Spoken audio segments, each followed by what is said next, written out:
a Fortuna.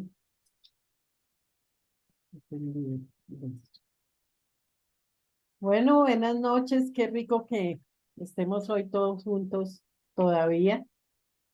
Lo que nos decía John Jairo la vez pasada, que si estábamos conscientes de que a lo mejor nos despedíamos y no nos podíamos ver. Entonces, bueno, agradecer hoy que estamos aquí. Y hoy el tema al que nos va a acompañar John Jairo es como para hablar en susurros, ¿no, John Jairo? Porque, porque nos invita a ir caminando sobre esa intimidad de la vida y la muerte, como decía Adriana, son temas ambiguos. Y normalmente en nuestros tiempos pareciera que son cuando hablamos de la muerte, es el tiempo de cuando terminamos la presencia en este espacio de vida. Pero resulta que lo que venimos caminando es darnos cuenta que la muerte está en todo lo que tenemos. De ahí a que hablemos en susurros de que no existe la muerte, sino que nos va acompañando durante todo el tiempo y que la intimidad en la vida y la muerte es esto que hoy nos va a llevar de la mano John Jairo, porque y sí, más bien la vida y la muerte están íntimamente unidas, no solo en lo que vivimos. Les voy a compartir, si John Jairo me permite un segundito, una poesía muy linda que si quieren le pido el favor a Lady que recita tan bonito que nos la, Con mucho que nos la gusto, lea, por favor. Martica. Muerte y vida de José María Blanco White. Al ver la noche, Adán por vez primera, que iba borrando y apagando el mundo, creyó que, al par del astro moribundo, la creación agonizaba entera. Mas, luego, al ver lumbrera tras lumbrera, dulce brotar y hervir en un segundo, universo sin fin, vuelto en profundo pasmo de gratitud, ora y espera.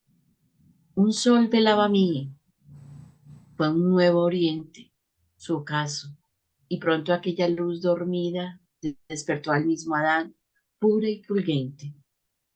¿Por qué la muerte al ánimo intimida? Si así engaña a la luz tan dulcemente, ¿por qué no ha de engañar también la vida? Ajá. ¿No? Y en tono de poesía, entonces damos la palabra a John Jairo, nuevamente agradeciéndole todo su aporte. Y sí, la muerte y la vida son una sola, John Jairo. Hola, sí, hola a todos. Rico volvernos a encontrar. Como decía Martica, es una suerte, diríamos suerte, es una gracia, un don.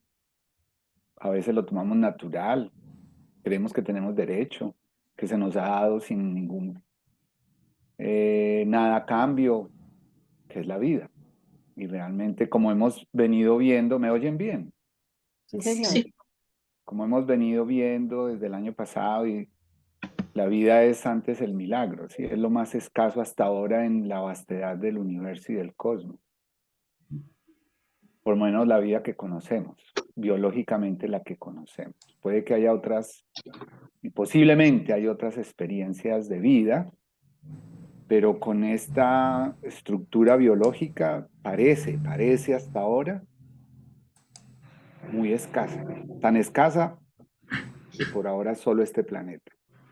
Y toda esta introducción es porque definitivamente el título de nuestra charla de Conversaciones con la Muerte hoy es Conciencia de Morir. Y definitivamente lo quiero resaltar porque a medida que fui pensando en lo que íbamos a conversar, en lo que yo iba a investigar, a estudiar, cómo transmitirlo, me fui dando cuenta y me acordé de un pasaje de un libro de Carlos Castañeda, donde Don Juan le dice, no me acuerdo exactamente cuál de sus varios libros, pero sí me acuerdo del pasaje donde Don Juan le dice que la verdadera retadora para un guerrero era la muerte, y que la muerte se volvía una amiga de un guerrero, que se mantenía al lado izquierdo, y que el guerrero en los momentos más difíciles de su vida simplemente miraría al lado izquierdo y que la muerte le diría, tranquilo, no hay problema, eso no es nada, lo importante es que yo todavía no te he tocado. Mm. O sea Las que, enseñanzas de Don Juan son.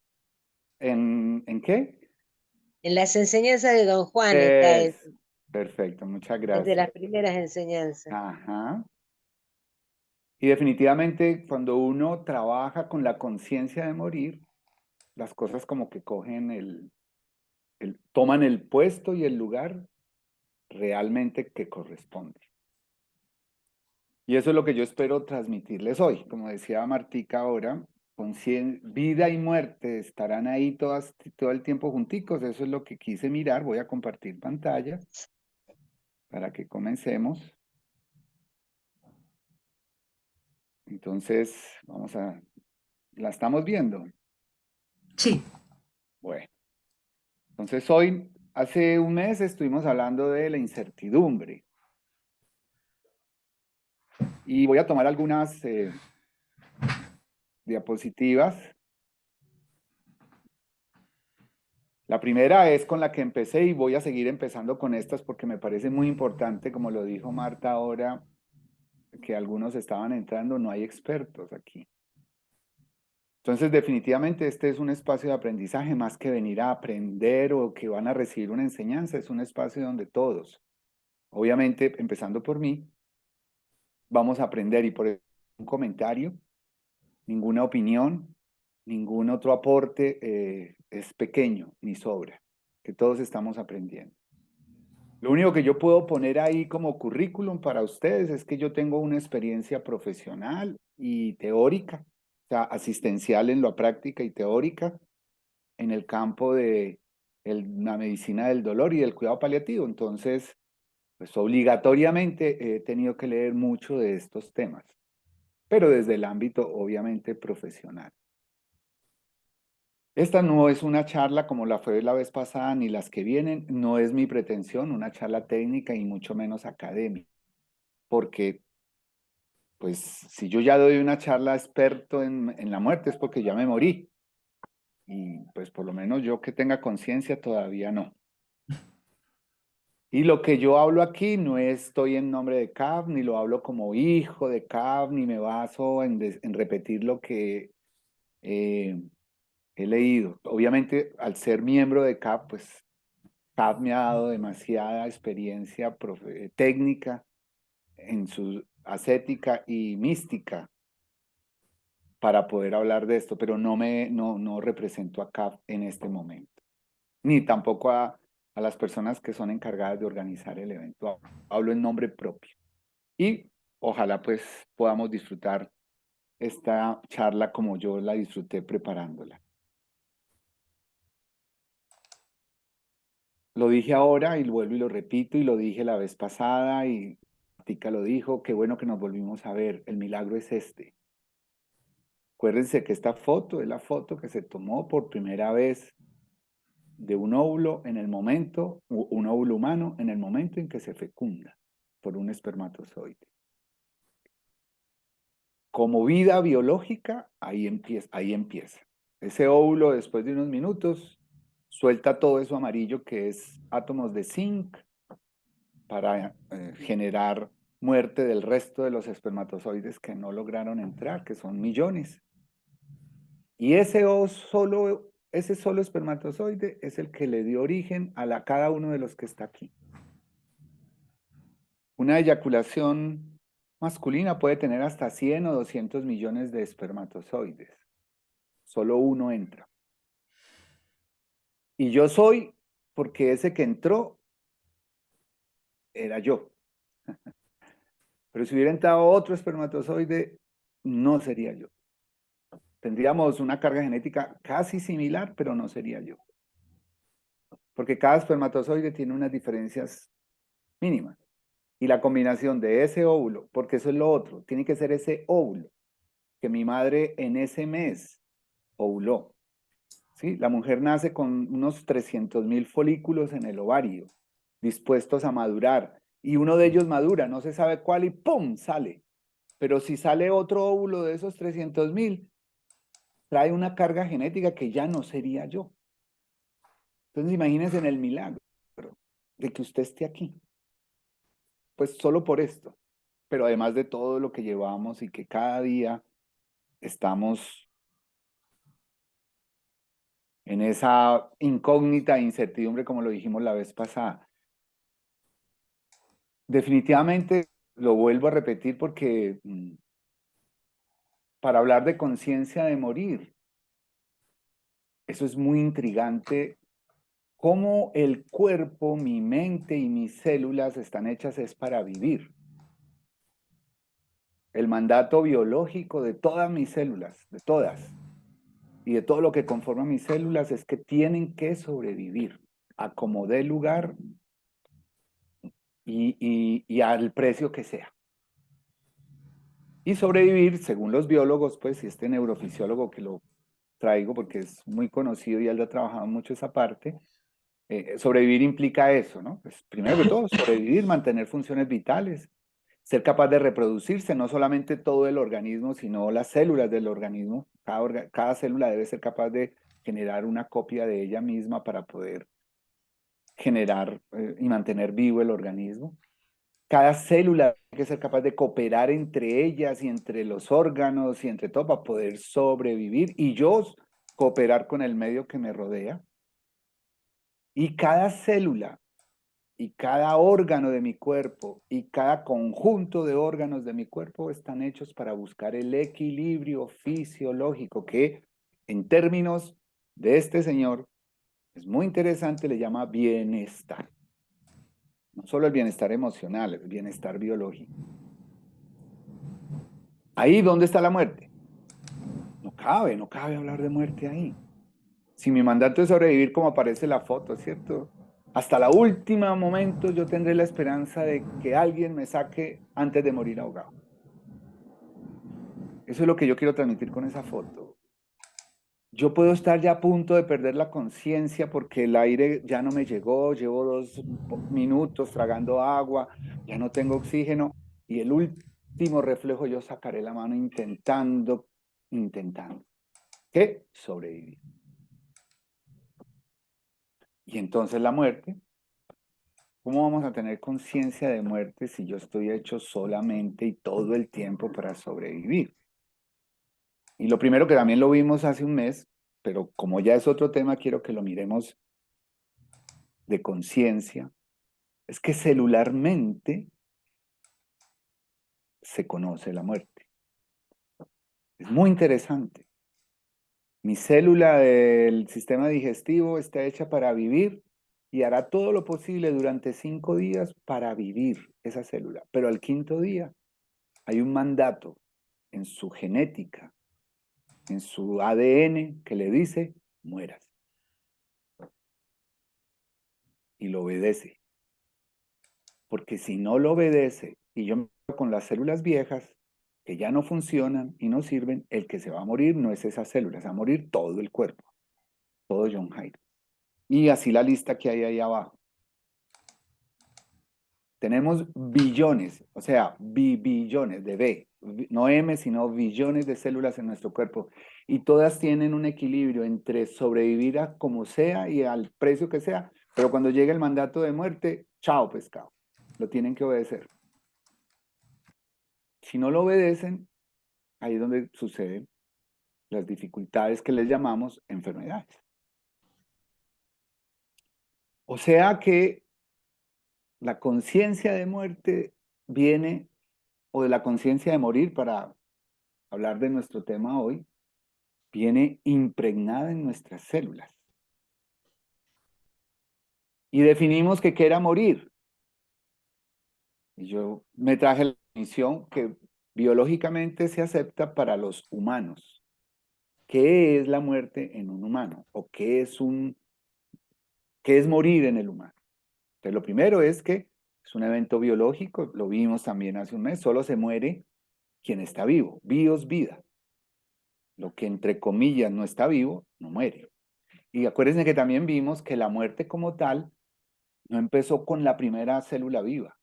¿Recuerdan esa primera célula viva que les mostré el dibujo pues, que han hecho los científicos de cómo era? En teoría, es una célula eterna, es una célula inmortal. Pero que la muerte llegó a nuestra vida, a nuestro planeta, cuando las células se juntaron y se volvieron grupos celulares o tuvieron núcleo, o sea, avanzaron en la evolución. Pero ya hablando de los humanos, dijimos, bueno, está muerto aquel que todas sus funciones vitales dejaron de funcionar. Y cuando el cerebro deja de funcionar, lo que se llama la muerte cerebral.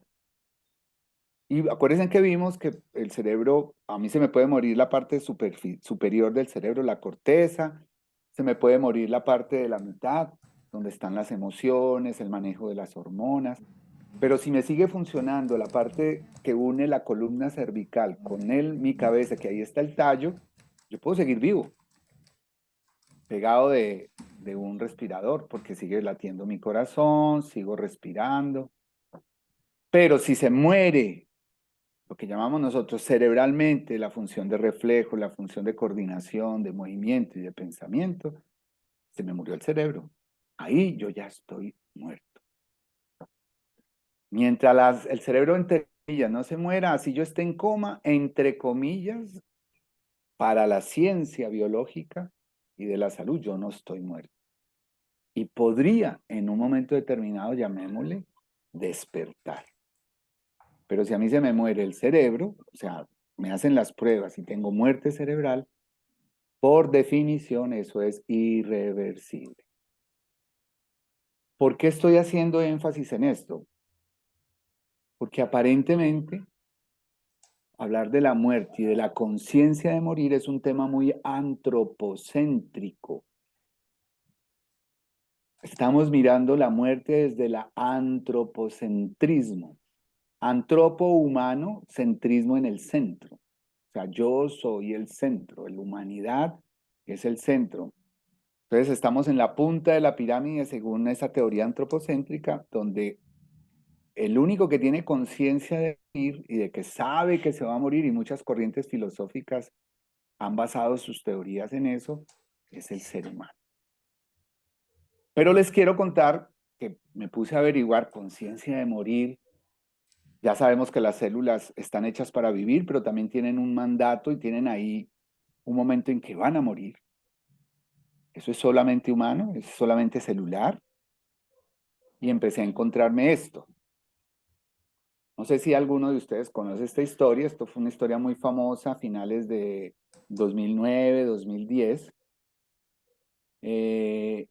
Esta historia me la encontré leyendo este artículo, que vale la pena que lo miren porque es muy interesante ese artículo.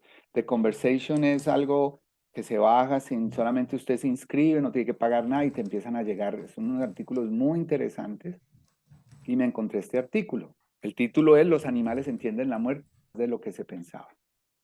Y está escrito por dos médicos veterinarios austriacos que tienen toda una línea que se llama la tanatología. Aquí para mis amigas que estudian la tanatología, yo no sabía que existía esa rama que se llama la tanatología comparada.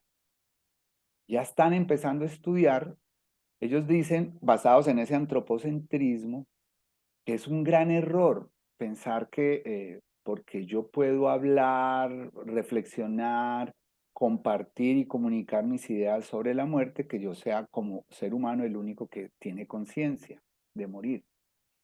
Entonces ellos empiezan o la tanatología comparada busca también, busca indicios de conciencia de muerte en los animales, pero no basado en el concepto humano de lo que es morir. Y lo primero que me encontré es que esta señora, que ese artículo me derivó a donde esta señora y la estuve estudiando, Susana Monzo. Susana Monzo es una etóloga, o sea, estudia el comportamiento animal, es una veterinaria y es una doctora, un PhD en conciencia animal. Ella, después de esta escena que ahora les cuento, esta escena se volvió viral en el mundo. Ella empezó a estudiar y propuso una nueva definición de Perdón, muerte. por favor, cierren los micrófonos. Gracias.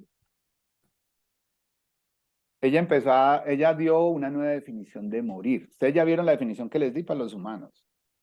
Pero entonces estas personas, y hay cada vez más científicos que trabajan la tanatología comparada, que están diciendo que definitivamente la muerte está intrínseca, la conciencia de muerte está intrínseca en todo ser vivo.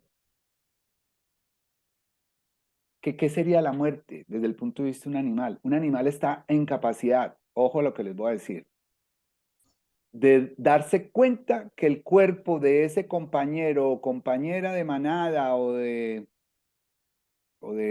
pues de manada generalmente, dejó de comportarse como solía. Y que esas funciones que se perdieron ya son para siempre, no se recuperan. ¿Sí? Vea que ahí no dicen que tiene que reflexionar, que le da miedo, que es mirar su propia condición humana, su propia condición o ser autoconsciente de sí, darse cuenta que va a desaparecer en el tiempo. No. Vean que ahí no habla como nosotros que nos proyectamos en el futuro y decimos que por eso nos da miedo morirnos, porque en un tiempo no vamos a estar.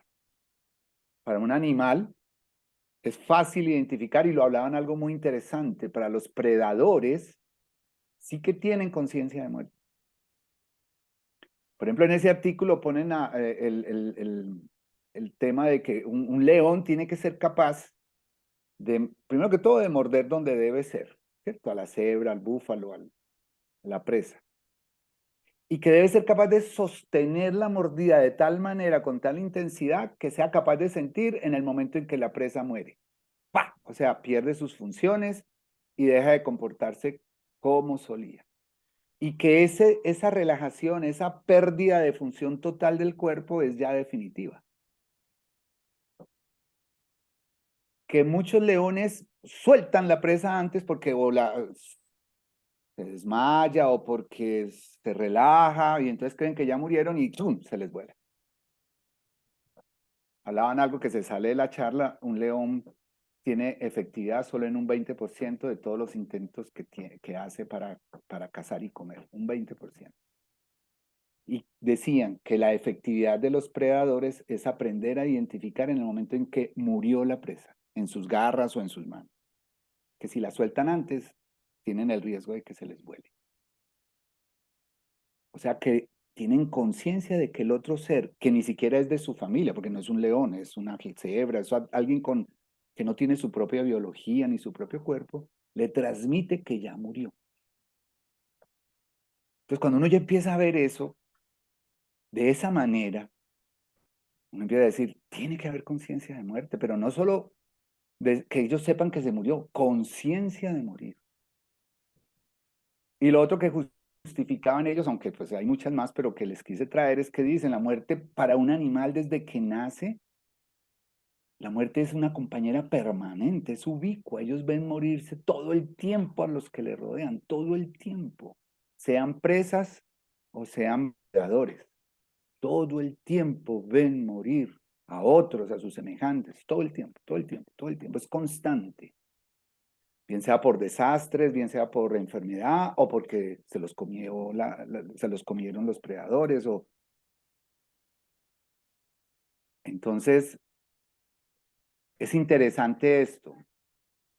Y quiero que miren bien la foto, porque esta foto fue lo que, o esta historia fue lo que dio como lugar a que empezaran a pensar estos investigadores en lo que era la tanatología comparativa o comparada. Dorothy era un simio que fue rescatado de un parque de diversiones en Uganda. Desde que nació le mataron la mamá, mataron a todos sus congéneres y a ella la cogieron recién nacida, los dueños de ese parque, y ya se podrán ustedes imaginar la vida que le dieron.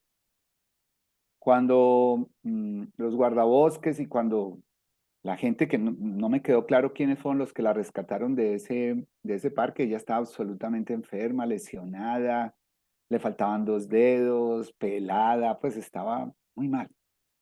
Y se la llevan a una reserva natural junto con otros chimpancés que habían tenido la misma, pues que eran rescatados también de situaciones muy adversas, y logró vivir con ellos otros 10 años, 10 a 15 años. Es muy bonito el artículo porque dicen Dorothy en esos 15 años se puso en paz con la vida, con los humanos. Logró, dicen ellos, entre comillas, perdonar. Y fue muy querida por todo su resto de sus amigos. Dorothy muere y estos dos pues son los cuidadores de ese parque, y cuando la están sacando en la carretilla ya el cadáver, había una estudiante de doctorado de veterinaria que es la que tomó la foto. Solamente miren la foto. No parecen estar ahí por curiosidad. ¿Qué es eso? Dicen que no emitían un solo sonido. No brincaban. Cuando hay curiosidad, van, vienen, se mueven. Pues ¿cómo es que dicen? Más fácil cuadrar una manada de micos que a ustedes por una foto. Entonces, imagínense, pues, ¿cuándo se quedan quietos? O sea, se quedaron quietos mientras la envolvieron, la montaron en la carretilla y la fueron llevando, que eran ahí quietos, no decían nada. La siguieron, la siguieron. Dicen que la estaban despidiendo, que esa era su velación. Yo no tengo dudas, cuando ya leo esto y miro esa foto, que estos amigos de Dorothy sabían con certeza que Dorothy ya no volvería a la vida, estaba muerta, como dice la definición, que me parece muy interesante, que ya no es tan antropocéntrica, es más general. El cuerpo de Dorothy dejó de comportarse como lo hacía ella. Y esas funciones se perdieron para siempre. Estos chimpancés saben que Dorothy perdió sus funciones para siempre. O sea, la muerte, como decía Marta ahora, no solamente es un evento real, biológico, sino que nos da el regalo de que seamos conscientes de ella. No solo los humanos. Y aquí viene lo otro, que tiene que ver con mi práctica profesional, pero no es prioridad ni es solo exclusivo de nosotros los que trabajamos en este campo. Sé que muchos de ustedes han oído y deben haber tenido experiencias. Hay un mito griego que decía, o que dice, perdón, pues el mito lo dijo hace muchos miles de años, que vino un cisne celeste que vivió entre los hombres para mostrarles la elegancia del final.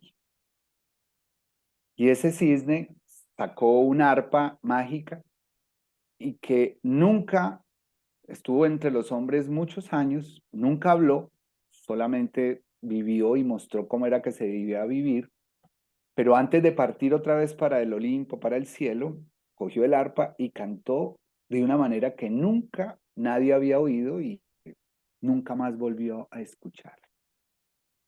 Entonces de ahí salió la idea de que el canto, es una leyenda, canta su mejor canción antes de partir, antes de morir. En términos coloquiales se le llama el canto del cisne. Pero es una realidad y aquí yo lo quiero traer porque creo que también hace parte de la conciencia de morir. Cuando yo preparé esta charla, me puse a pensar en la inmensa cantidad de experiencias que tengo al respecto y de anécdotas y de experiencias.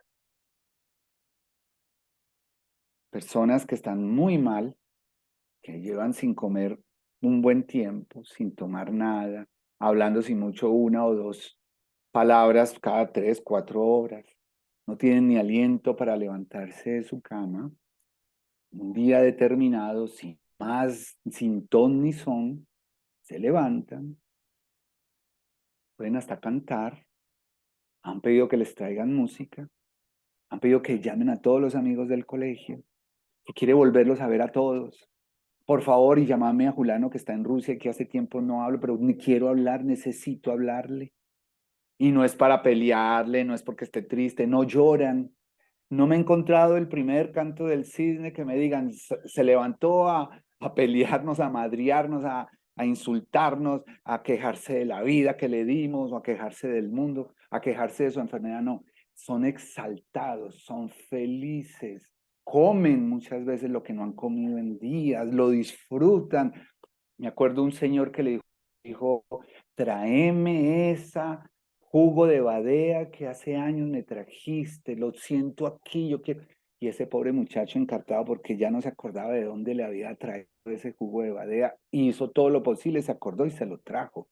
Y se lo tomó. Y dice, este era hermoso sabor. Era una cosa, es como drogado la gente, como exaltada. Nunca se quejan.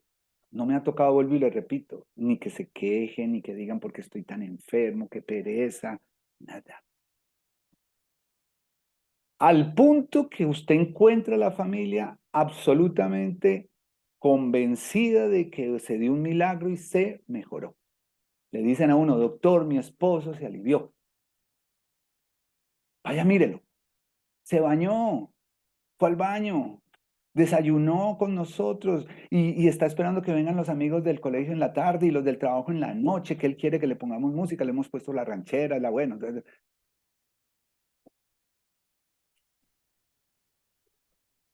al otro día fallece.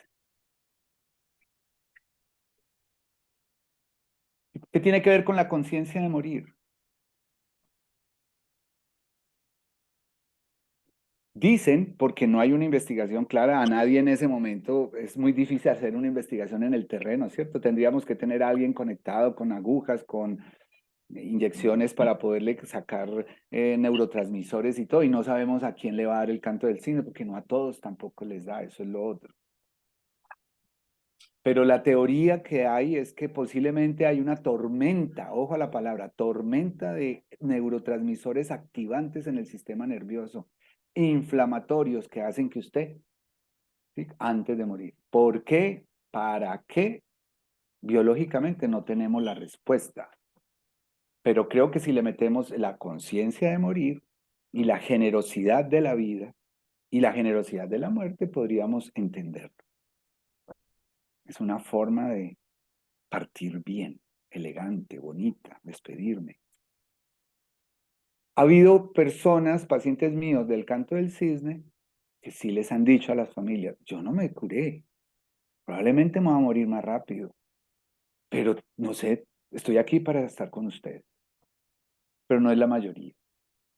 No hablan ni siquiera de la enfermedad, de si se van a morir o no. Se despiertan para estar ahí y disfrutar ahí en ese momento. O sea, ese canto del cisne es biológico. Es una opción biológica. Y debe tener un sentido de conciencia.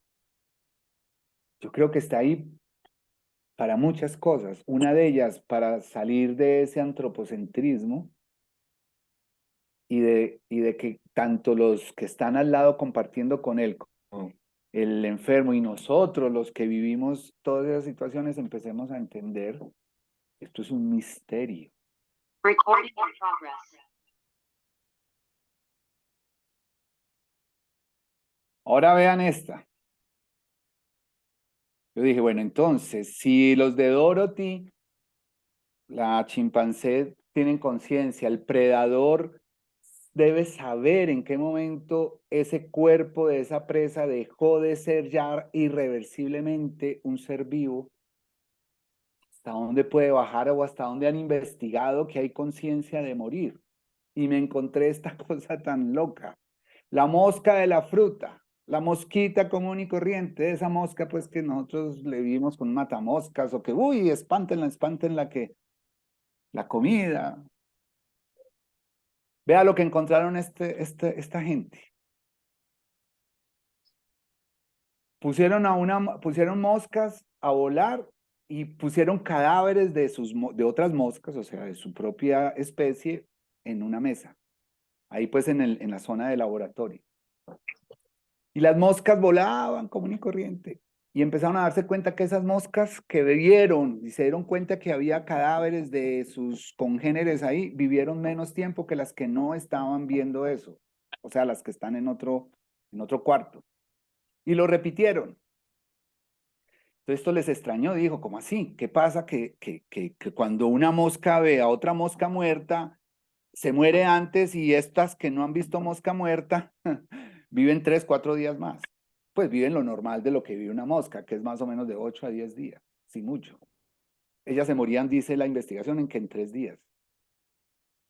Imagínense la delicadeza de la investigación, le metieron electrodos para detectar la actividad neuronal de esas mosquitas y se dieron cuenta que las moscas que veían a sus congéneres muertas o los cadáveres de sus congéneres muertas, se les activaba una zona de su cuerpo cerebral que se llama el cuerpo elipsoide.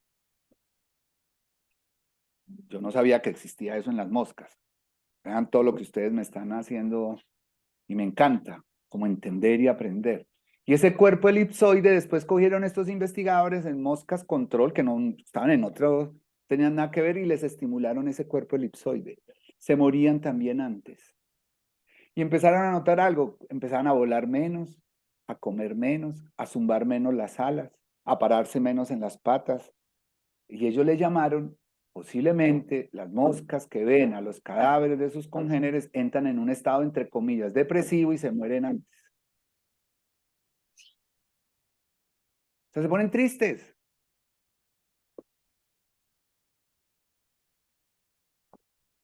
O sea, la conciencia de morir, uno, no es solamente humana, ya lo vimos, hay que dejar ese concepto antropocéntrico. Vimos que de pronto hay que expandir esa conciencia de morir a todo lo que es vivo, que todo lo que es vivo tiene conciencia de morir porque la muerte es ubicua, está en todo el tiempo al lado de ellos. Porque los seres vivos, por definición, son capaces de identificar cuando un cuerpo ya no funciona como es. Y tercero, genera estados anímicos cambiantes que pueden hacer que cambie el ciclo biológico de ese ser. En este caso, una mosca. Y cuando digo mosca, ya tenemos que hablar con todo el respeto de la cadena evolutiva, ya no inferiores. Cuando digo mosca es que es un elemento, es un organismo con menos células que nosotros, pero no por eso menos importante y menos es lo que es. Que eso es otra cosa que esto nos tiene que empezar a hacer cambiar. Sí, todavía tenemos la visión antropocéntrica de la cadena evolutiva, ¿cierto? Entonces, en el primer eslabón, el más, una celulita, y en el último eslabón, la humanidad, ¿no? En la cadena evolutiva de la Tierra, en la historia evolutiva de la vida, es todo horizontal, igual de importante cada eslabón. Y parece que cada eslabón de esa cadena, no importa el número de células que tenga, no importa el número de neuronas que tenga, tiene conciencia de morir. Y lo otro que me encontré es este fenómeno que yo les dije ahorita al principio, que Martica dijo, se quedó congelado, le dije, me dio tanatosis. La tanatosis es un evento biológico que tienen muchas especies. Y es que uno dice al principio, se hace el muerto. Hacete el muerto. Ya me hicieron acordar de un chiste, pero no lo voy a contar. Porque... pero de pronto en las conversaciones lo cuento. Entonces, hacete el muerto, ¿cierto? Hacete el muerto. Ustedes, yo me imagino que también jugaron como yo, congelado, chucha congelada. pero que uno lo tocaba y uno se tenía que quedar en esa postura. Y si se movía, tenía que pagar una penitencia. Entonces, yo me acuerdo que yo, pues era niño, yo decía, me tengo que parecer a un muerto. Entonces me quedaba así muerto. Hasta dejaba de respirar porque si respiraba me movía. Y como uno estaba corriendo, dejar de respirar uno cansado era como difícil, siempre perdía. Pero la tanatosis, pues desde el punto de vista biológico, aquí está explicado, ¿cierto? Esto es un impala, o sea, un chita, una chita persiguiendo a un impala, lo logra cazar, lo está matando, todavía no se ha muerto, llega una hiena, la hiena empieza a morder también el cadáver, al impala, los dos terminan peleando, el impala está totalmente ya muerto, quedó muerto, y como se fueron a pelear entre ellos dos por la presa, el impala logra pararse. Lo hace la zarigüeya, lo hacen las serpientes. Y en la cadena evolutiva los humanos lo hacemos. Pero vean, el tiburón pues que es el predador máximo en el mar y también lo hace para evitar que otros predadores se lo coman. Todos los seres vivos tienen la posibilidad, por lo menos estos son los que se han estudiado, tanatosis. Lo llaman que es una experiencia cercana de muerte. Y sucede cuando el organismo o el animal o el ser vivo se da cuenta que ya no puede ni huir ni luchar. O sea, aquí ya este impala no tiene nada que hacer cuando está cogido aquí en el cuello. Va a morir indefectiblemente. Parece que hay una desconexión. La teoría que hay es que, me permiten, yo les explico un poquito, el sueño. El sueño. Una cosa es, bueno, me voy a dormir y el dormir tiene 4 fases. Dentro de las 4 fases está el soñar. Hay una parte que se llama sueño y otra que se llama no soñar, dentro de las 4 fases. La fase del sueño, cuando yo estoy cuando estoy soñando, se llama REM, que es de movimientos rápidos de los ojos. Si cuando yo estoy soñando me tomaron una foto, pudieran ver mis ojos, mi globo ocular se está moviendo, como cuando yo estoy viendo lo que estoy soñando. Y hay una gran parte del tiempo que yo no sueño. En ese tiempo está mi cuerpo totalmente relajado, mis ojos quietos y mi tono muscular totalmente activado. Parece que cuando sucede eso, el animal, ojo, el cerebro cambia y entra en sueño REM, o sea, entra a soñar, porque los animales sueñan como soñamos nosotros. Hacen sueño REM. Y el sueño REM se caracteriza por actividad cerebral de crear vuelos, imágenes, todo lo que hacemos cuando soñamos, y el control muscular se pierde totalmente. ¡Pam! Yo no tengo... Por eso a veces esas pesadillas que la gente dice, yo me intentaba despertar y gritar, ayuda, y no podía, y yo sentía que me estaba ahogando, ya es un cambio entre el despertar del todo y todavía soñando. Pero en el sueño REM no hay movimiento, no hay control muscular. Entonces es como si me muriera. Por eso les decía ahora que los predadores tienen que ser muy capaces de identificar si ese animal entró en tanatosis o si ya se murió de verdad. Porque si lo suelta en la tanatosis, el cerebro capta que ya vuelve el animal a coger el control muscular, sale del sueño, se vuela. Ojo que lo hacemos nosotros también.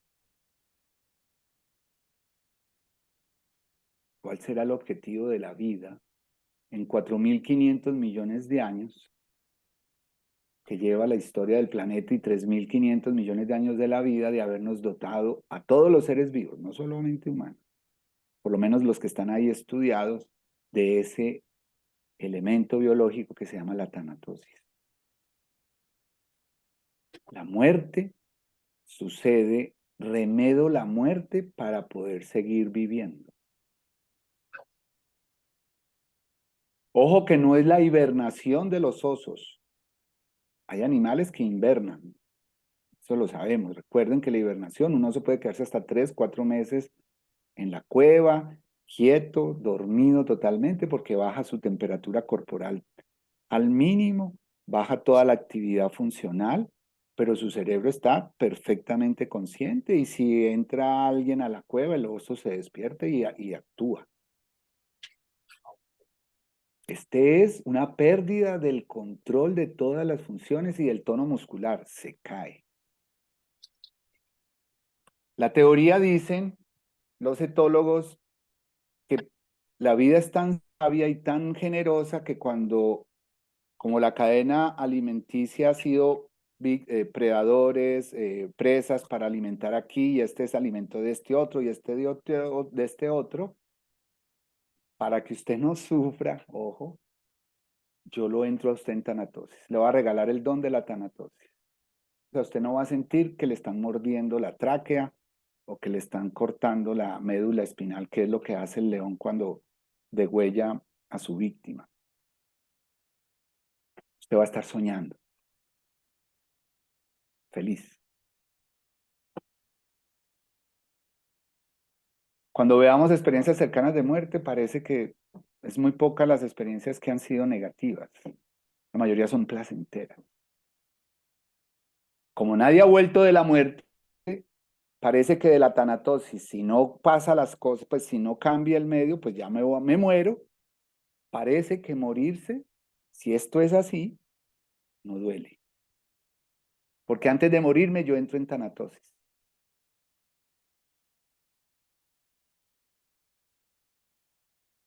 Eso da mucho para reflexionar. La vida absolutamente escasa en el cosmos y en el universo. La vida un milagro, ese óvulo y ese espermatozoide único, de 100 millones de espermatozoides y de 300.000 óvulos salí yo. Porque se juntó ese óvulo con ese espermatozoide. Y cada día, desde que estoy fecundado, se me han muerto miles de millones de células para que puedan nacer otras, que nos permiten hoy encontrarnos hoy. No sé si en un mes nos encontremos. Un milagro. Y el otro milagro, que le llamamos milagro, pero es un don, un regalo de la vida y de la muerte, es que las dos trabajan juntas para que ese paso de la una a la otra parece que no es tan doloroso como antropocéntricamente lo hemos hecho nosotros. Filosofando, es que debe ser muy duro dejar de ser yo, darme cuenta que me estoy muriendo y que me voy a desintegrar. Parece que biológicamente o ese el cisne, el canto del cisne, y esta tanatosis son regalos de la evolución, de la vida, de Dios, pónganle el nombre que quieran, para que ese paso sea mucho más iluminativo de lo que hemos dicho. Definitivamente la conciencia de morir es terapéutica. Ya aquí voy a hablar de algo profesional, no es una charla técnica, pero este pedacito es técnico. Definitivamente se ha demostrado que aquella persona y familia que asume el diagnóstico de una manera adecuada, lo conoce, vive su proceso final de vida de una manera consciente, sin engaños, sin mentiras, sin que le digan que tiene una gripita, no se preocupe, y la persona sintiendo que parece, y lo hemos visto en la práctica y en la teoría, definitivamente tiene efectos positivos. Se toman mejores decisiones, el paciente se siente más autónomo, más autocontrol, y obviamente también se muere mejor. Y esto pues simplemente es un artículo de hace 2 años de Psycho-Oncology, donde recomiendan, esta es una de las conclusiones, pero para mí, como les cuento, ya es un hecho, en el sentido de que las personas que están conscientes de su situación viven mejor, llamémosle mejor desde el punto de vista de calidad y de aprendizaje, su estado final de vida. O sea que conciencia de morir, si ya lo vamos a poner a nivel humano, es bueno saber que nos tenemos que morir. Hay que hablar de la muerte. Hay que tener conciencia, como decía Ruby, no me cuenten, pero sé que ella en el fondo sabe que se va a morir y que cada día es valioso, como nos toca a todos. Hacerse el loco con la muerte parece que no es muy adecuado. Y en nuestras enseñanzas y en todos los caminos espirituales la muerte es una gran compañera y consejera para la humildad, la templanza y la ida a lo desconocido de ese ser, en todos los caminos espirituales. Y vamos más allá, conciencia de muerte. Parece que hay un interruptor de esa conciencia de morir. A nivel celular, como les dije ahora, mis células están unas en 5 días, otras en 10, otras en 20, otras en 8 meses, en 10 años, las de los huesos. Tienen adentro de su célula, en el núcleo, un material genético que cuando se activa ese gen, esa célula misma solita se destruye, se muere. Pero cuando es el organismo, y vamos a hablar de los humanos, que es mi experiencia con humanos, parece que nosotros allá adentro, yo no sé si es mental, si es en el cerebro, no lo tengo claro, tampoco lo investigué y no hay como artículos que hablen mucho al respecto. Tenemos interruptores. Creo que por lo que he visto en la experiencia, hay interruptores de diferente tamaño, de diferente adaptabilidad, de diferente voltaje, pero es como que una opción, pienso por ahora, humana, de ese interruptor que me permite desconectarme y morirme. Parece que no da porque sí. Que activar ese interruptor no es algo espontáneo de, ay, yo sí, yo ya quiero morirme, a ver dónde me hundo el botón. No, parece que se requiere un método, se requiere una disciplina, se requiere una conciencia y se requiere afrontarlo, mirar de frente. Entonces me acordé, yo practico arte marcial, me acordé en Japón, hay toda una corriente marcial, ustedes saben que fueron casi 800 años de samuráis en Japón, y el camino de ellos, filosófico, los samuráis no solamente eran guerreros pues para matarse y darse espada, era un camino que en muchos casos se volvió espiritual. Le llaman el Bushido, camino del guerrero. Y dos máximas del Bushido son estas. Imagínense en un ser que desde niño entrenaba para ser samurái, leía sobre filosofía samurái, sus maestros samurái le enseñaban y le enseñaron todo el tiempo a vivir con la muerte. O sea, era gente que estaba lista para morir. Y morían gozosos. Para ellos era un deshonor, una deshonra morirse de viejos en una cama o morirse enfermos. El sueño de ellos era morir en una guerra, pues morir luchando. Y cuando no lo podían hacer y querían recuperar su honor, ellos mismos se producían la muerte. Con el seppuku, que era enterrarse el cuchillo y...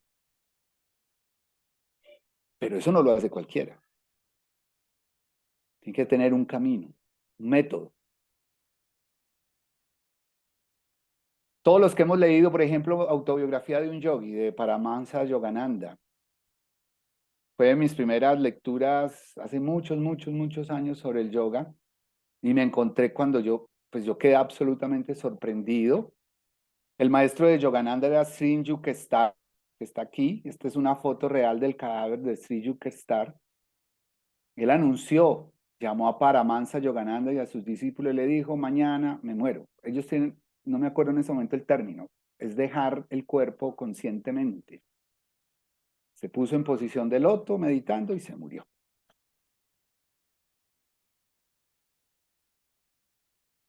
Y dicen que Paramahansa Yogananda, que esta fue la última foto que le tomaron vivo, dicen, en el libro pues no está escrito, pero él invitó a 5,000 comensales a un homenaje, a una cena en Estados Unidos, y les anunció que se iba a morir después de esa cena. Y él dijo, tómenme en una foto porque ya empecé mi proceso de desconectarme de los centros vitales. Esta es la última foto de él. A las 2 horas de haber terminado el banquete, anunciaron al mundo que él, en posición de meditación, falleció.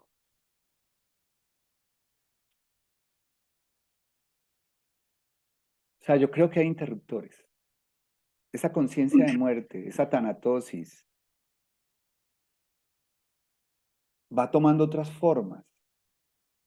Y si tú eres una persona que está trabajando en el conocimiento de ti mismo, de enfrentarte a ti mismo, de manejarte, de ser dueño de ti, de vivir con un sentido, vas a tener más acceso a ese interruptor que les mostré ahora. Entonces yo puse esto como para simplemente decirles que sé que cada uno de nosotros tiene anécdotas de eso, de gente. Yo creo que les he contado ahí esporádicamente una que otra.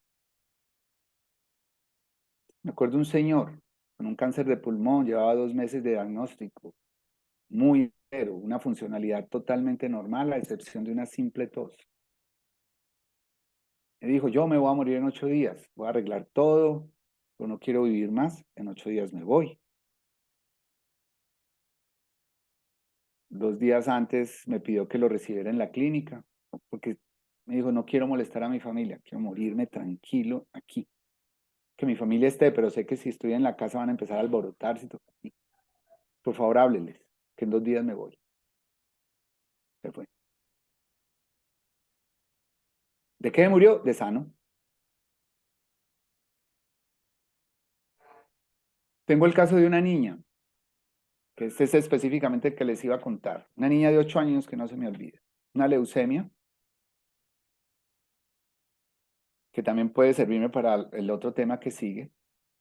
La niña entró en coma la noche, la mañana yo pasé la revista y estaba en coma. Obviamente a la mamá y a la abuela que estaban ahí, posiblemente no pase de hoy. Pues hice todo el proceso, conversamos, permití la expresión, me despedí de la niña, le hablé al oído y me fui. A los 3 días me buscaron en el consultorio, las vi, obviamente yo ya sabía que la niña había fallecido esa tarde, pero me fueron a buscar por algo muy especial.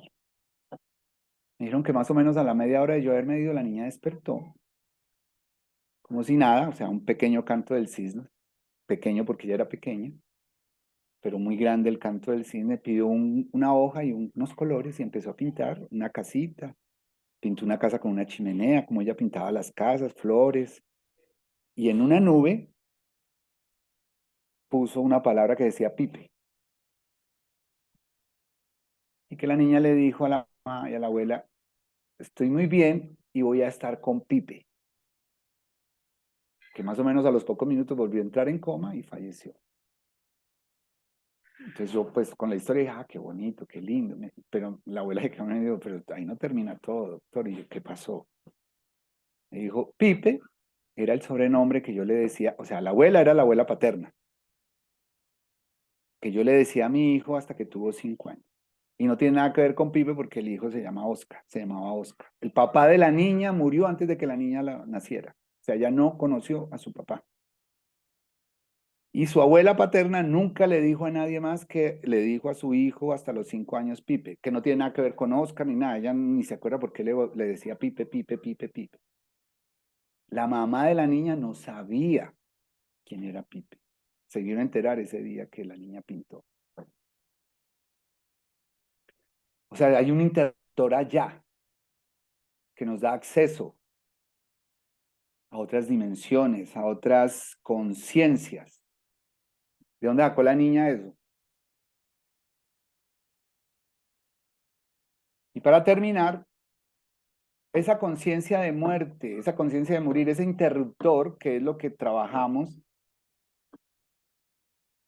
la podemos activar. Pero he visto que hay que cumplir ciertos requisitos.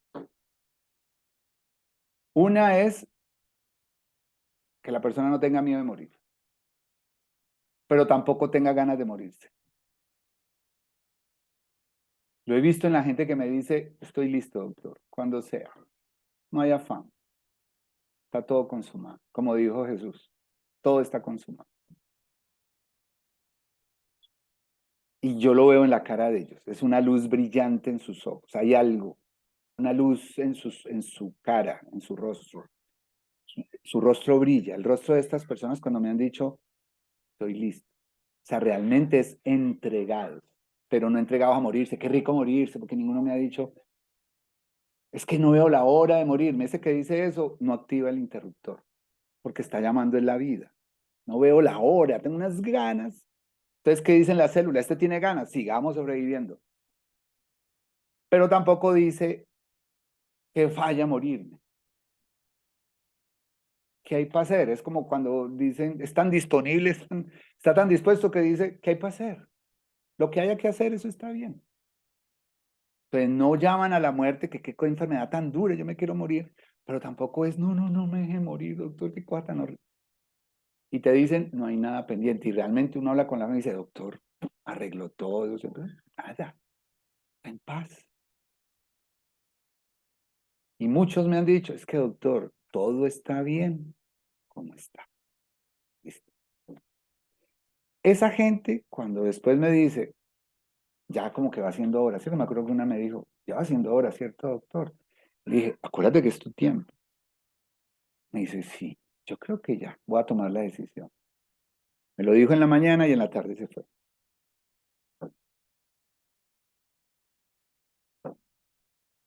Bueno, creo que nuestro próximo tema se los dejo ahí para que hablemos de este. Definitivamente, si hay conciencia de morir, tiene que haber experiencias cercanas de morir. Y eso también debe tener un para qué y un por qué. Esto era lo que tenía para que conversáramos. Voy a dejar de compartir. Espero haber sido detenido, pero más que entretenido, dejarles la idea de que la muerte definitivamente es tan misteriosa como la vida y que, como dijo Marta magistralmente al principio, van unidas, trabajan juntas. Nuestra visión dual, dicotómica, nos pone en los polos opuestos vida y muerte, pero es solo un error de apreciación, porque la naturaleza nos da todo el tiempo. Esto fue simplemente un baño de todos los ejemplos que podíamos traer de que trabajan juntas, de que son inseparables y que lo que mejor podemos hacer entonces es darle el mismo lugar en nuestra conciencia a la muerte, porque parece que es la gran compañera de la vida y la que nos va a decir, como decía don Juan, la que realmente nos va a retar, es la muerte. Yo pues, como decía también don Juan, la muerte al guerrero le deja bailar antes de llevárselo su mejor baile. Canto del cisne, pienso yo por ahí. Pero bueno, eso ya es otra cosa. Ya les toca a ustedes. Muchas gracias por oírme. Sí, muchas gracias, John Jairo, por este caminar tan bello, tan revelador. Quien quiera participar, por favor, levanta la mano para darle la voz.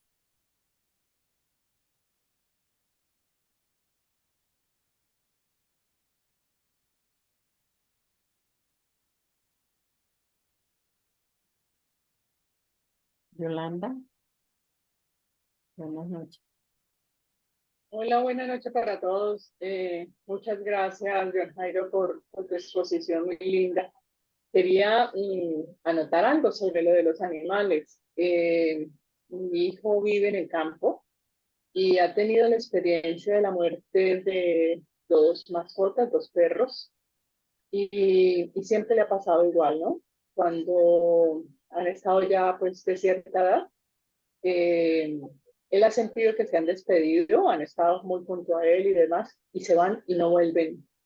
Dicen que los perros que viven en el campo se van a morir solos, entonces sienten que se van a morir. La última fue la perrita hace más o menos unos 2 meses. Horas estuvo todo el día. Horas era, decíamos nosotros, como una salvaje, ¿no? Vivía siempre, se iba y volvía al mediodía, volvía a las 8 horas y demás. Pero ese día no se fue. Estuvo todo el tiempo al pie de Juan Manuel. Juan Manuel iba al baño y se iba para el baño con él, lo esperaba, almorzó con él, etcétera, y durmió en la puerta del cuarto de Juan.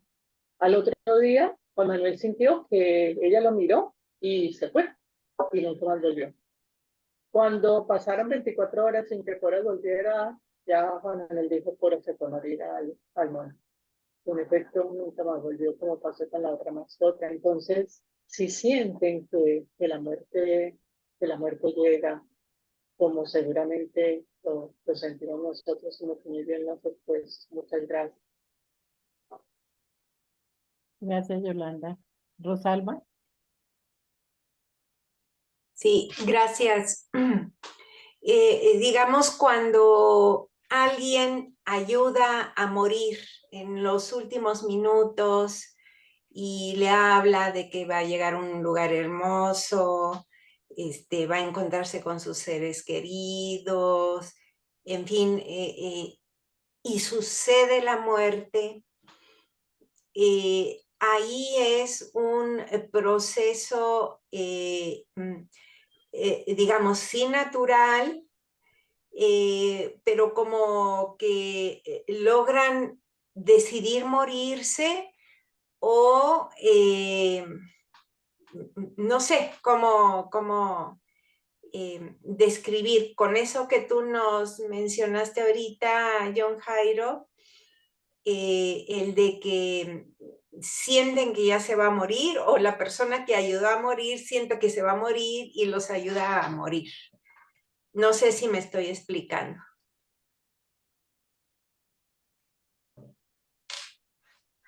Yo sé que te logro entender perfectamente. Creo que ese chip que tenemos allá, como tú dices, se puede activar personal, individualmente, como los casos que les describí, muchos de ustedes, y he visto más de uno, pero también sé, como lo acabas de decir, que la compañía, las palabras, el momento de los que lo rodean pueden ayudar a que al activar ese chip o sea más fácil, pero también he visto que también usted puede, pues, entorpecer y ese chip que a veces, pues, yo diría, como médico me cuesta trabajo decirlo, ¿cierto? Porque no tengo una prueba. Demorar la actividad del chip, pues, o sea, no dejarlo morir. Pero sí, yo pienso que tú tienes razón.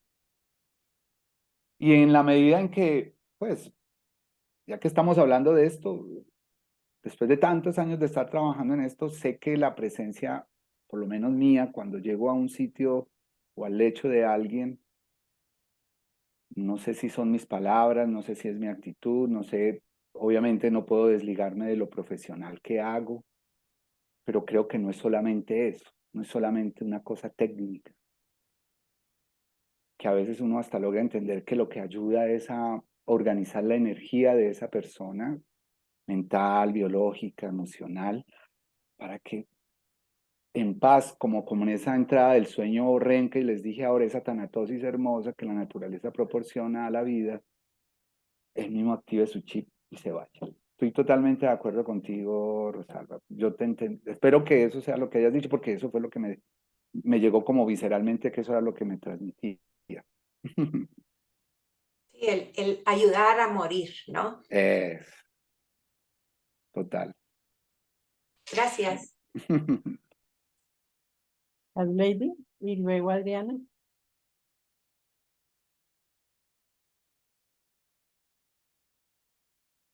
Está todavía sin sonido, Lady.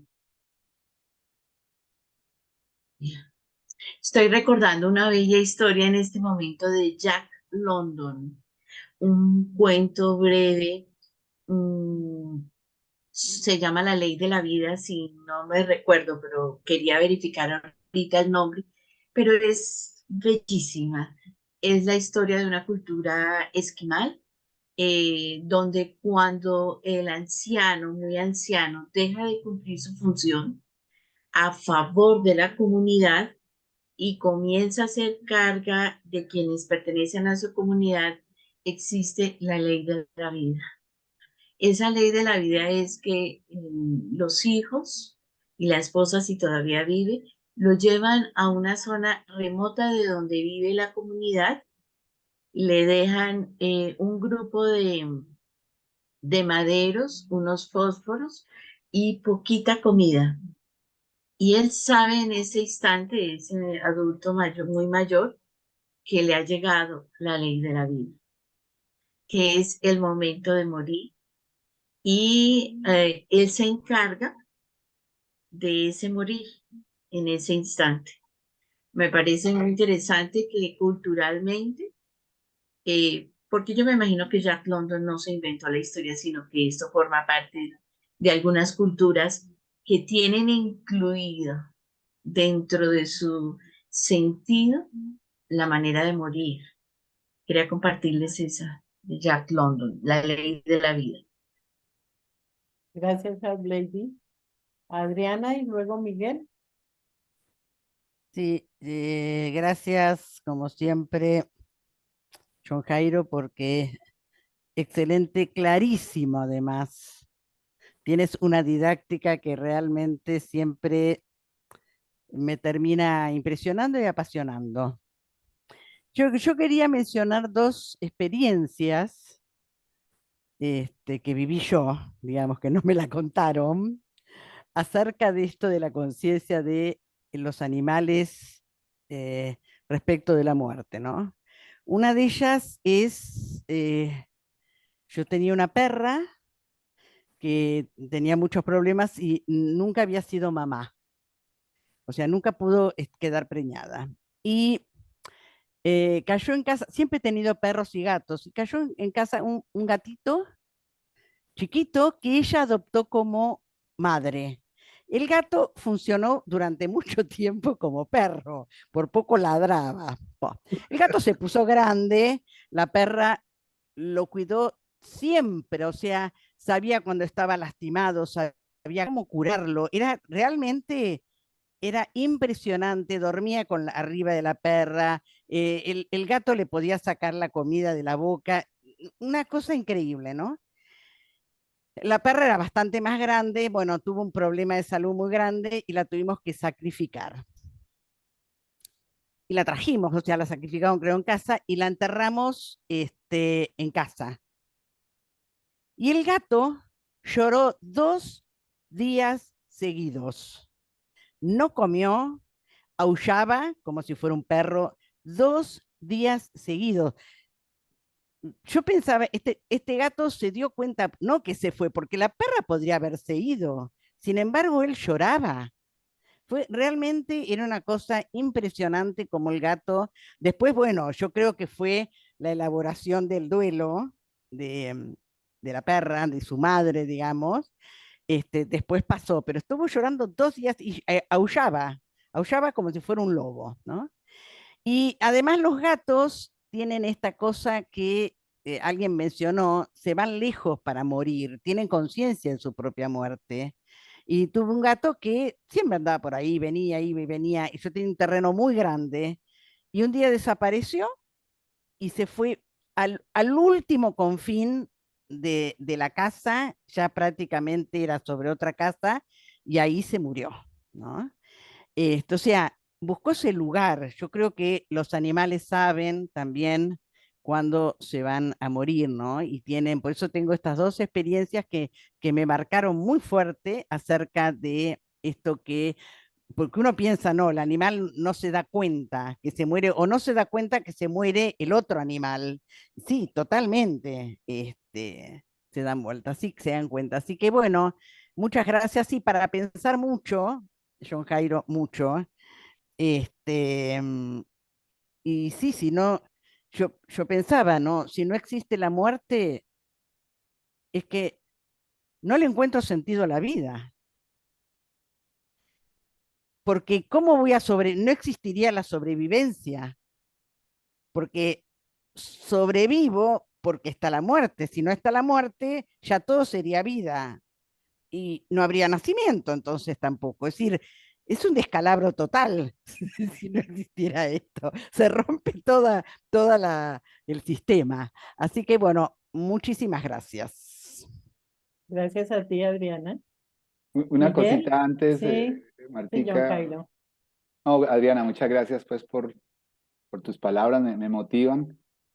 Pero hay un libro, si no lo han leído, de José Saramago, que tiene que ver con lo que Adriana me hizo acordar de si la muerte no existiera, ¿no? Se llama Las intermitencias de la muerte, vale la pena que lo lean. 150 páginas, pero este señor, ese mago, pues Saramago, Premio Nobel de Literatura, eso es una cosa, pues empieza que uno queda cautivado y lo que tú dices, Adri, termina uno diciendo, muerte, venga, venga, ¿qué es esta locura? ¿Cómo sería esto sin la muerte? Muy bien, muchas gracias. Las intermitencias de la muerte de José Saramago. Ah, ¿cómo se llama? Las intermitencias de la De muerte. la muerte de Saramago, José Gracias. Saramago. José Sí, sí. Saramago. Miguel, Bueno, en primer término, muy hermosa la charla. Me gustó muchísimo. Muy clara, muy ilustrativa y muy precisa. En mi comentario, bueno, creo que todos habrán visto la película Dersu Usala de Akira Kurosawa, de aquel cazador por la Siberia, muy conocida, ¿no? En la parte final de la película, en el final de este hombre, que fue acogido por la familia del expedicionario, tenía conciencia de que le había llegado la hora. Empezó a tomarla cuando su medio de vida era la caza y cuando ya le faltaba la vista para cazar. Ahí empezó a tomar conciencia. Y se fue, desapareció y después lo encontraron muerto. O sea, lo mismo que decían de los animalitos, ¿no? Es un detalle, una anécdota muy ilustrativa de esto. Y mi comentario principal es el de la muerte, o sea, nuestro nudo gordiano, el asunto fundamental en nosotros, no sería tanto ni la muerte, ni la biología, ni cómo se va transmitiendo la vida de especie en especie, de individuo en individuo. O sea, la muerte en general no parece ser tanto nuestro drama. El drama es mi muerte. O sea, el nudo gordiano está en el yo, la conciencia de la desaparición del yo. Y junto con esto está la conciencia del yo y el conocimiento del yo, ¿no? ¿De dónde viene? ¿De dónde vengo? Lo que estoy haciendo ahora y lo que vendrá. Bueno, esto lo pongo con signo de interrogación. Obviamente no tenemos respuesta, pero nuestro nudo gordiano yo creo que está ahí, es ese. Es mi muerte. Y no la muerte así en abstracto o en general, o la muerte de la biología. Bueno, eso lo dejo el comentario, por si alguien tiene mejor opinión al respecto. Para mí es incógnito y es un misterio. Y es el motivo de nuestra búsqueda de desenvolvimiento. El yo, conocernos. Conocernos y nosotros y nuestra relación. La relación con yo y el entorno, ¿no? Yo me atrevería, Miguel, a avanzar un poco más en tu hipótesis y en la propuesta tan interesante que nos haces, y es que esto de Dorothy, la chimpancé, esa foto, la mosca, que vive menos y vuela menos, aparentemente entra en un estado depresivo, no es solo como tú dices, que es la muerte, es que empiezan a pensar, permítame la palabra pensar, tómenlo con pinzas, pero por ahí va, darse cuenta que ellos también. O sea, tal vez no es solo un problema humano, Sí, es el no, no yo. solo nuestro, o El sea, yo, nosotros, el yo biológico está en todo. Toda célula tiene ya sí, un yo sí. biológico, pero lo interesante es que en nuestro antropocentrismo hemos creído que nosotros somos los únicos que nos damos cuenta de que tenemos yo. Pero parece, yo me atrevería a decir que este mensaje de la conciencia de morir, por ejemplo, vámonos con el, entre comillas, el animal con menos células que les presenté hoy, que fue la mosca. Posiblemente esa mosca, al ver a su congénere muerto y activar esa estructura que entra en un estado, llamémosle así, entre comillas, pues, de depresión, es porque algo allá en esa mosca le dijo, usted también. Puede que tenga neuronas espejo, ¿no? También el bicho ese. Capaz, es una buena teoría, no la había pensado. La vida es compleja. Por ejemplo, en el campo de la física de partículas, todo se resume a leyes muy Biología. simples y partículas muy simples que van generando complejidad, que se multiplican, buscan complejidad. De la partícula pasa al átomo, a la molécula orgánica, a los celulares, a los multicelulares, etcétera, etcétera. La vida es un proceso de complejidad cada vez creciente, ¿no? Como se decía por algún lado, es una danza entre estructuras organizadas, o sea, orden y caos. Y ahí, en esa danza entre medio, se producen fenómenos críticos, donde el juego entre ambos genera, y entre tanta complejidad, genera autoorganización y procesos homeostáticos. Y por ahí, y fenómenos emergentes. O sea, puede que yo sea un fenómeno emergente de toda esa danza de moléculas, organización, caos, estructuras, etcétera, etcétera. El fenómeno emergente del momento tal vez sea lo que la conciencia que yo tengo. Después la vida seguirá y la conciencia la tendrá otro, tal vez, con todo lo que uno va dejando. Es una idea. Gracias, Miguel. Bueno, nos quedan, por ahora, el tiempo nos permite 2 participaciones, Humberto y Laura. Humberto. Sea Marta. Muy interesante, John, toda la presentación y da bastante para pensar, meditar y seguir trabajando. Si nosotros miramos todos los cursos que dejó don Santiago en CAF, mirando entre líneas, él dejó mucha información sobre la muerte. Y aspectos de la muerte que nosotros a veces consideramos cerrados, lineales. Resulta que entran otras leyes que ya escapan a la razón. Por ejemplo, en uno de los párrafos está el hecho de que, relacionado con la muerte mística, el alma que ha muerto místicamente no puede volver a morir. Después tenemos el punto en una de las enseñanzas que están los dones de CAF. Está el don de vida.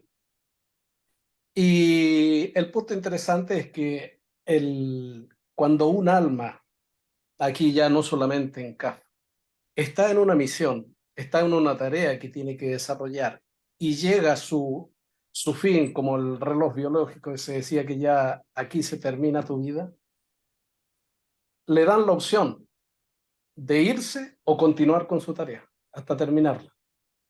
Pero eso no es gratis. Nosotros vemos todo es energético. Para que eso suceda, otra alma tiene que enfrentar su vida. El ciclo que le da. Entonces, si uno empieza a mirar todo eso dentro de un contexto que es mucho más amplio, cabría una pregunta ahora que es para no dejar dormir. ¿Esto que yo considero la vida, es la vida? ¿O esta es la muerte y la vida es lo que viene?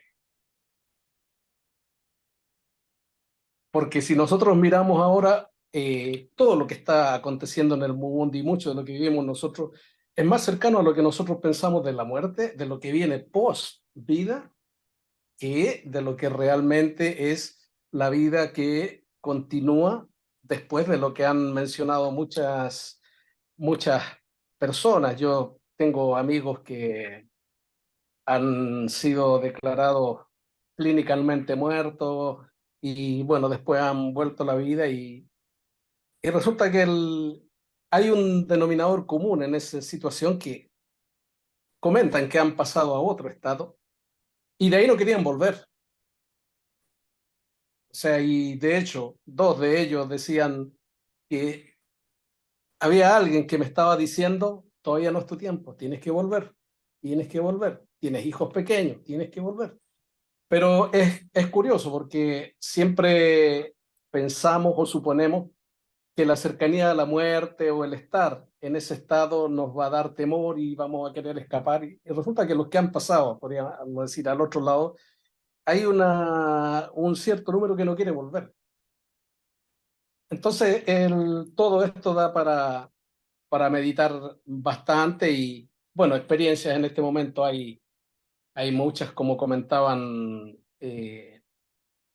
las experiencias cercanas que uno a veces tiene con las mascotas. Efectivamente, hace 2 semanas aquí se nos murió una mascota, un perro ahí que tenía 14 años con nosotros. Y bueno, la evidencia que estamos teniendo acá en la familia es que el perro todavía está dando vueltas en la casa. O sea, en determinados momentos uno lo ve pasar, y quienes más lo resienten eso y perciben su presencia son los gatos. Tenemos bastantes gatos, 6 gatos. Y de pronto hay un gato que está durmiendo y salta y sale corriendo, pero cosa que nunca había hecho. Entonces, mi señora, que tiene algunas percepciones ya diferentes en ese sentido, ella me dice, no, lo que pasa es que se acercó el perro al gato. Claro, el gato saltó, el gato lo está viendo. Nosotros no lo percibimos, pero el gato sí se da cuenta. Y hay 2 gatos que han estado todos estos días asustados, escondidos ahí, todo, porque el perro se ve que sigue dando vueltas acá en casa, hasta que llegue el momento en que ya se disipe su vibración y su energía en este plano y ya siga su camino. Pero gracias por toda la presentación, muy interesante.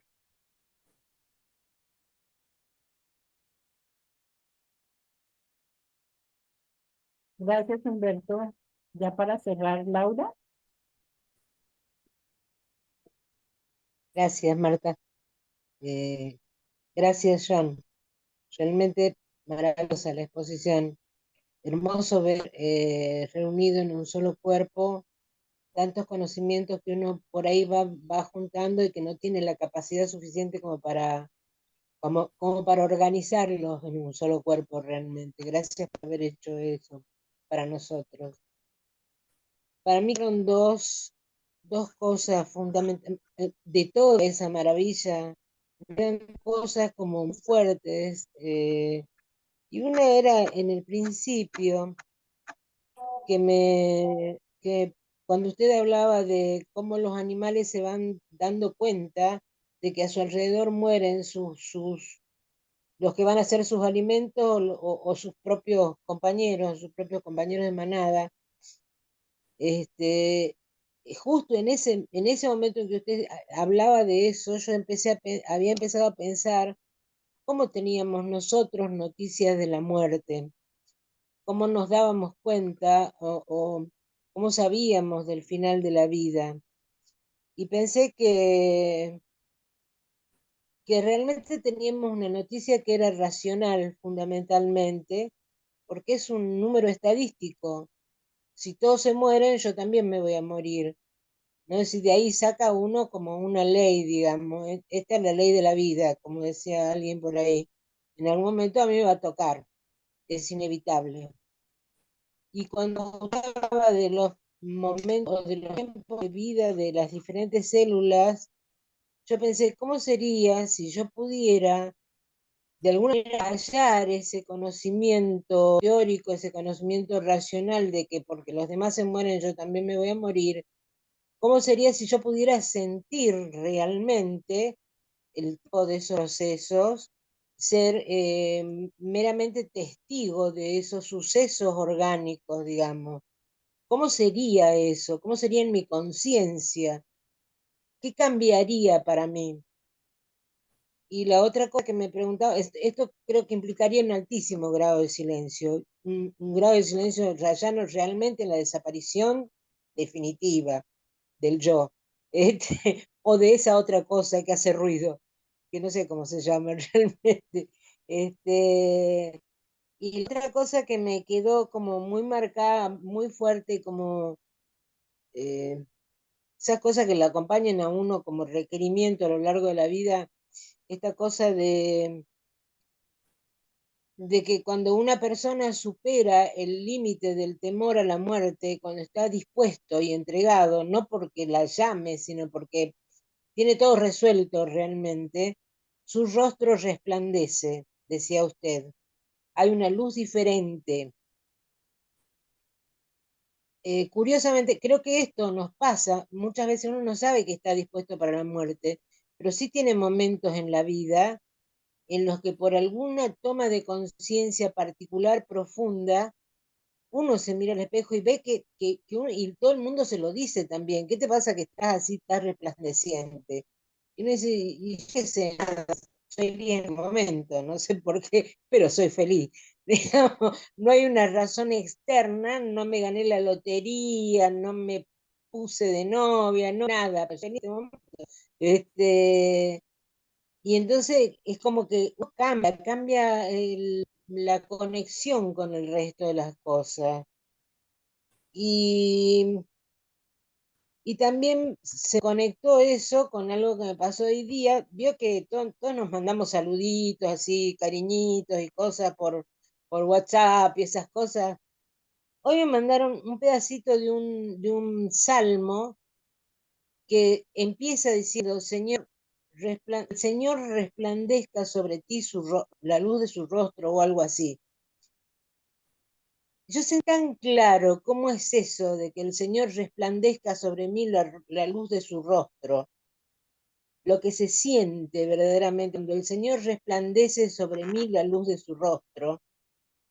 Eso es estar preparado para morirse, eso es ser, qué sé yo, libertad, ¿no? Esta cosa de, qué livianito que quedaste, estás perfecto, en ese instante es perfecto. No hay más nada, no necesitas nada, no querés nada, pedís nada. Estás listo. Ahora estas cosas no suceden por casualidad, diría yo. O al menos a mí me suceden por casualidad. Yo tengo que decir que soy una bienaventurada porque de vez en cuando me pasan cosas increíbles y maravillosas realmente. Y la pregunta es, ¿qué tendría que hacer para que eso fuera voluntario? Para que esa preparación, para que esa percepción, para que esa recepción se mantuviese en el tiempo, porque no parece que sea posible. Parece que dura unos instantes, unos segundos y luego todo vuelve a esa torpe normalidad. Y lo que decía el compañero que habló antes que yo, que hablaba de que si lo que uno llama vida no es más que la muerte y lo que viene después es la vida.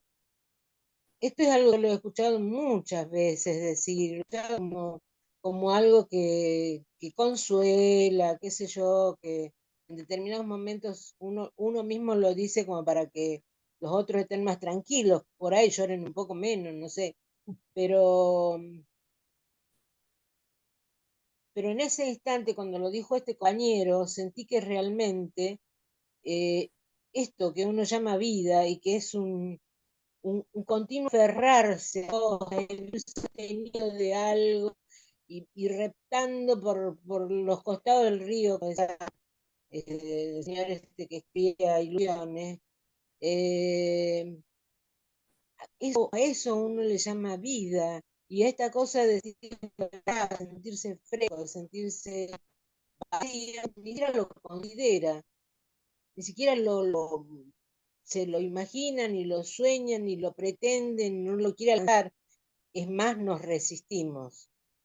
Seguimos agarrados a que esto no se termine, ¿no? A que este sueño en el que uno vive no se termine. Bueno, todo eso me movió su conferencia, señor. Le agradezco mucho. Bueno, gracias Muchas a ti, gracias por Laura. compartirlo, muchas gracias. No sé si antes de Muchas gracias despedirnos, a usted. tú nos quieres compartir el chiste que se te vino a la mente cuando hablabas de la tanatosis, ¿no? No, porque, no, pero que los amigos lo llaman y le dicen, oiga, ¿qué hago? Mi mujer me dio la razón. Se le empiezan a decir y uno de ellos termina diciendo, hacete el muerto.